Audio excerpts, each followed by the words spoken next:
Well, I want to thank you for having me. My name is Sharmin Bock. I'm an assistant district attorney in Alameda County. Some people get confused when they hear that, right? Like, hey, what's up with the Alameda County thing? And the deal is I'm a San Franciscan, hometown girl. Been here since I was 4. I live in the Richmond district, and I have 2 children. I have a 13-year-old and a 9-year-old. 13-year-old daughter and a 9-year-old son. I live with my husband, Brian, and went to Sacred Heart, worked in the city, went to law school at Georgetown. After graduating from Georgetown, I came back home, had a federal clerkship, and then after my federal clerkship, decided to go into public service. I'd been raised by a single mom who was committed to raising a child that served, and she herself served. She was a teacher. And my father was committed to public service as well. So it was the natural choice to go, and I went to Oakland because Oakland needed help, and it also had the reputation of being one of the finest district attorney's offices in the country, that and Manhattan. And I have to say, I am so glad that I went there, and the opportunity exists now for me to really contribute to my community. We're at a critical juncture. I believe that the voters of San Francisco deserve the choice of a prosecutor with experience. A prosecutor actually with heart. It's not a tagline, but the longer you've been at it, the more your judgment develops, your discretion develops. When I was a baby DA, I was overly zealous.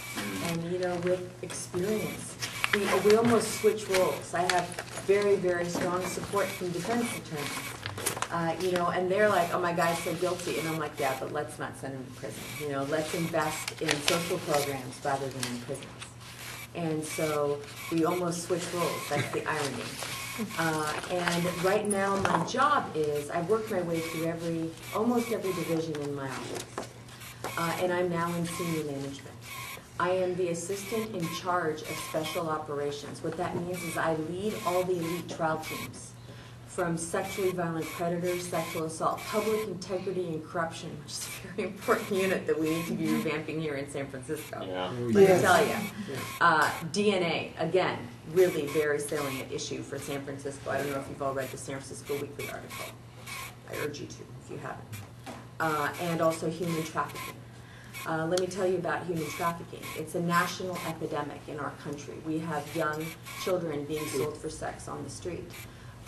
The Essence magazine followed me around for a year, and the article was Black Girls for Sale. And it's a reality, but it's a reality that spans every class, every socioeconomic category, gender, you name it, race. It's an equal opportunity exploitation, and there is no faster way to make a buck these days than selling a child for sex. We've got 24.5 million children between the ages of 10 and 17 on the internet, and 1 in 7 is solicited. So it's a very, very real number. I was urged by Congresswoman Jackie Spear to run for San Francisco District Attorney after having met her when I was asked to testify in the United States Senate about human trafficking. I'm a militant victim rights advocate. I am passionate about serving the underserved and the underrepresented. But I believe that we have to be smart in this day and age of scarce resources and collaborate, engage our community, who are the eyes and ears. That's why I'm a strong proponent of community policing. You are the eyes and ears. You are the key to the solution of one of these problems that plagues us. How do we do that? We are so siloed in law enforcement. You know, I heard Ross, so I'm happy to have his endorsement as well, talking about you know, the sheriffs don't control in certain areas. Well, law enforcement really is so siloed. Let me just tell you, having been a DA now for 22 years, there are over 7,000 square miles in the Bay Area, over 7 million people, over 111 police agencies, not including campus police. God knows how many NGOs, right? Probation officers, child protective service workers. I mean, and nobody is talking to anybody, FYI. I actually wrote a federal grant in the child sex trafficking area saying exactly that. And I thought, well, I'm either really going to get the grant or I'm really going to piss them off. Well, luckily I got the grant, $300,000 to the Bay Area, all 9 counties. I oversee a 9-county task force with everyone from law enforcement to NGOs. And that's how we solve crime, because crime knows no borders. It has to be a regional response. We have to leverage resources. The feds aren't taking these cases, you know, unless it's a super, super strong case. So it's really up to the local agencies. And I believe we've got to get innovative when we don't have the money, and I think that's part of what I bring. Not just the experience as a prosecutor, as a manager, but also informing strong collaborations that are federally funded, because where are we going to get the money, and that are recognized by people like Jackie Spear as the gold standard, right? So that, though it's something in the child sex trafficking arena, the human trafficking arena, it applies. That model applies in other areas as well. And we leveraged resources. We did an operation in 3 counties that I helped oversee. We executed 10 search warrants at the same time. We had 125 different police officers from you don't even know how many different agencies. We even had firefighters there, and we had protocols for if it's not your agency, if it's not your jurisdiction, who goes into the house first, who collects the evidence. I mean, so there's ways to get creative if we unite and if we engage our community.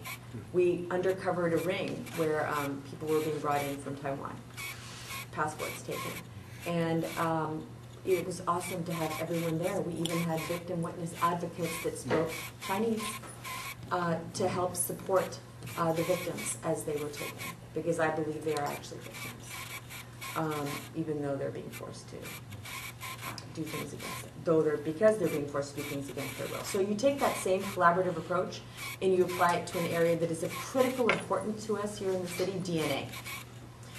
I had started the DNA unit where we solve unsolved murders and rapes with a multidisciplinary collaborative approach, having at the table police, scientists, coroner, victim witness advocates, because when somebody knocks on your door 20 years later and says, we found your rapist, you're going to need a counselor to work your way through that. When a parent has their child, don't know what happened to their child 30 years ago, and they want closure, and that child sitting in a box, essentially photographs with no known suspect. You need to give that family closure. And so I am committed to making that a priority. We have 75 homicide cases that are backlogged in our system right now. That's the ones that we know about, where they have somebody associated with them. There are hundreds more we don't know. And we just heard that there has been a huge cover-up of critical evidence in the DNA lab by the former chief of police, the current DA Gascon. That is just unthinkable, unthinkable that we're experiencing this in our city. You cannot function as a city if you don't have DNA evidence at its root. Forensic evidence and DNA evidence is the very basis of our ability to keep the community safe vis-a-vis the most dangerous criminals, the murderers, the rapists. The rest we need to be innovative about. The rest we need to divert away from criminalization. I am militant about making sure that we have no entry into the system by focusing on education and health care for our youth. Let's keep them out of the system with re-entry. Let's tie our re-entry folks into the world-class restorative justice programs we have here in San Francisco. But for God's sake, when we've got murderers and rapists in our city, and people have gotten raped again, there was a transgender woman who was sexually assaulted by somebody who was whose DNA was waiting to be tested. Didn't get tested, God. So new crimes are occurring. It's, I'm not, Chicken Little saying the sky's falling down, but I'm saying DNA is critical. I've got the experience it takes to fix that crime lab. It's been one of my areas of expertise. I was trained by the person who saw this problem come in Rock Island. And keeping our families safe is also of essential importance. I'd like to have this DA's office be the kind of office that attracts the top talent. So people like me don't go to Oakland. They come here. There's no reason. We're world-class in every other regard. Let's be world-class in the DA's office.